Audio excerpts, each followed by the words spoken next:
Hello everybody, and welcome to today's episode of Downstream Outdoors. Today on Downstream Outdoors, we're gathering a swarm of bees. Gathering a swarm of bees is one of the cheapest ways to expand the number of beehives that you have.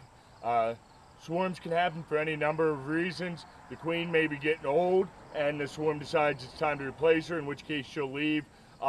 They may be getting crowded and end up not having enough room for the size of a bee colony that they have, and in which case, once again, they'll make a new queen. The old queen will leave with a select number of bees.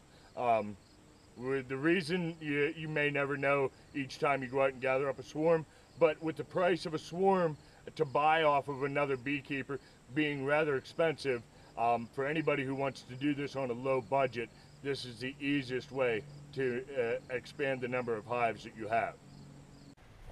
You can see right here is our swarm of bees. Okay, somewhere in here is our queen. Okay, she's what's keeping all these bees together. We're lucky they're pretty low to the ground right here. They're on the corn.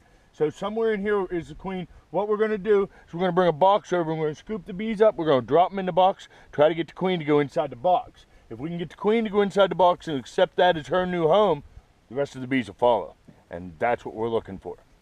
All we're going to do is we got them all in this corn here. We're going to lay them, bend them over, try to knock them right into the box, okay? And like I said, if she'll accept it, we can put the lid on it, and that's her new home. Oops.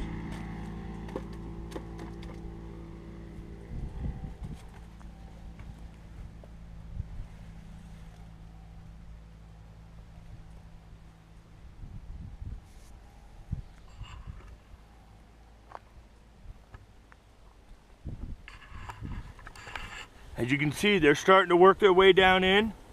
I haven't spotted the extra queen yet, but hopefully she's in here. You can see they're already liking this idea of a new home here.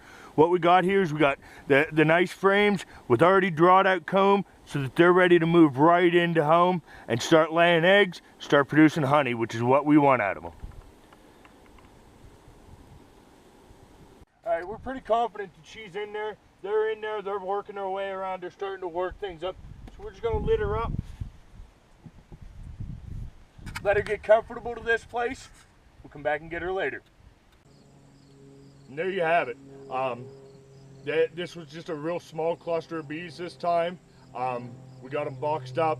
We'll leave the box there overnight to let them get adjusted to that box before we stuff it full in the front and bring it home early in the morning before all the bees start flying out of there.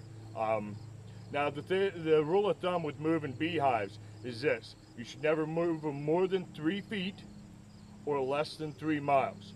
Why is that? The reason is if you move them more than 3 feet, the bees might get lost and not know where their home is. However, if you move them more than 3 miles, what you're doing is you're effectively changing their home. Because what happens is bees have specific flight patterns that they run.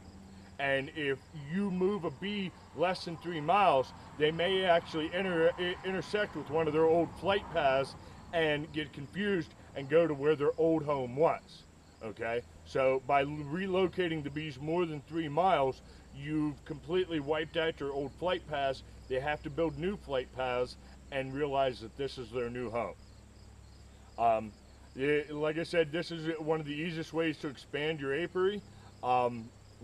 And we do this every spring. We put ads in the local newspaper. People call us all the time. We got swarms, come and get them. So that's how we do it. So until next time, keep your line wet and out of the trees.